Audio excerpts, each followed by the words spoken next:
Right. ఇక కేంద్ర cabinet విస్తరణ జరుగుతుంది. తెలంగాణకి కొత్త వాళ్ళకి అవకాశం వస్తుంది. కేంద్ర క్యాబినెట్ తెలంగాణ నుంచి కూడా కొంతమంది పోతురు అంటూ వార్తలు వస్తున్న నేపథ్యంలో మళ్ళీ అదే టాపిక్ ఇప్పుడు వస్తుంది. కేంద్ర క్యాబినెట్‌కి కొత్త ముఖాలంట. కాకపోతే ట్విస్ట్, తెలంగాణకి అవకాశం దక్కుతుందా? దక్కట్లేదా? అన్నది ఇప్పుడు ట్విస్ట్‌గా మారింది. ఎందుకంటే రాబోయే ఎలక్షన్లు ఏ రాష్ట్రాలున్నాయో వాటి మీదనే కేంద్ర ప్రభుత్వం దృష్టి పెట్టినట్టు అక్కడి నుంచే కొంతమందికి మంత్రి వర్గంలోకి తీసుకునే అవకాశం కనిపిస్తుంది. మరి ఆ నేపథ్యంలో తెలంగాణలో అయితే ఇప్పుడు ఎలక్షన్ లేవు. ఇంకా 2.5 ఏండ్లు, రెండేండ్లు ఉంది కాబట్టి డీలిమిటేషన్ అయితే దాదాపు 3 ఏళ్ళు ఉంటుంది కాబట్టి తెలంగాణకు అవకాశం దక్కనట్టే తెలుస్తుంది. ఒకసారి చూద్దాం ఏం చెప్తారు. ఎన్నికల రాష్ట్రాలకే పెద్దపీట, కేంద్ర క్యాబినెట్లకి విస్తరణలో కొత్త ముఖాలు. ఎన్నికల రాష్ట్రాలకి పెద్దపీట. ఎన్నికల రాష్ట్రాలంటే ఇప్పుడు ఇక పశ్చిమ బెంగాల్ ఒడిశా పశ్చిమ బెంగాల్ ఎలక్షన్ అయిపోయినాయి కాబట్టి ఇప్పుడు రాబోయే ఎలక్షన్లు అటు యూపీ, పంజాబ్, ఉత్తరాఖండ్ రాష్ట్రాలపై కేంద్ర ప్రభుత్వం దృష్టి పెట్టినట్టు తెలుస్తుంది. యూపీ నుంచి అటు తర్వాత పంజాబ్ నుంచి ఉత్తరాఖండ్కి సంబంధించి కొంతమందికి కేంద్ర క్యాబినెట్ తీసుకునే అవకాశం ఉన్నట్టు కనిపిస్తుంది. ఈ నేపథ్యంలో తెలంగాణకి ఇక మొండి చేయనేమో అన్నట్టు కూడా అనిపిస్తుంది. సరే, తీసుకుంటే ఎవరిని తీసుకుంటారు? ఎట్లుంది అవకాశం అంటే 1 మ్యాన్ 1 పోస్ట్ ఫార్ములా నడుస్తుందంట. 1 మ్యాన్ 1 పోస్ట్, ఒకళ్ళకి ఒక పోస్ట్. గతంలో ఇద్దరి దగ్గర 2-3 శాఖలు ఉంటే వాటన్నిటిని తీసేసి ఒక్క శాఖని కేటాయించే అవకాశం ఉంటుంది.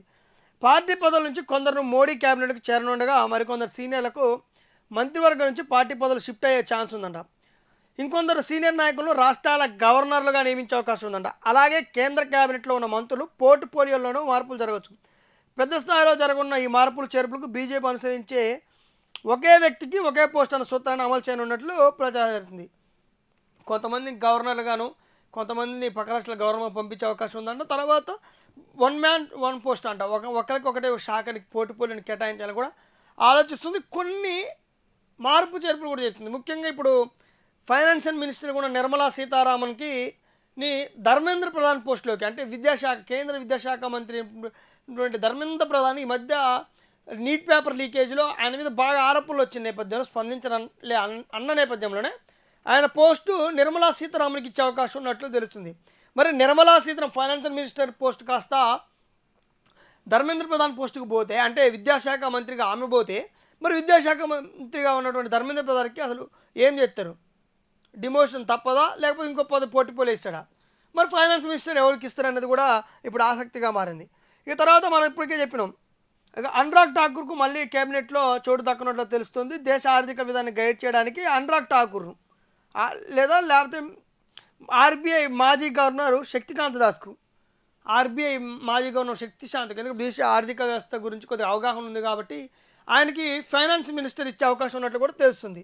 ఇక పంజాబ్ నుంచి తరుణ్ చుక్కు క్యాబినెట్లో అవకాశం ఉంది. ఎలక్షన్ ఉంది కాబట్టి ఏ రాష్ట్రాలు అనుకున్నాం, ఉత్తరాఖండ్, తర్వాత ఇటు పోతే ఉత్తరప్రదేశ్, ఉత్తరాఖండ్, పంజాబ్, ఈ 3 స్టేట్ల రాబోయే ఎలక్షన్లోకి దృష్టి పెట్టింది కాబట్టి ఇప్పుడు ఎవరికి ఇస్తారంటే ఇటీవల పంజాబ్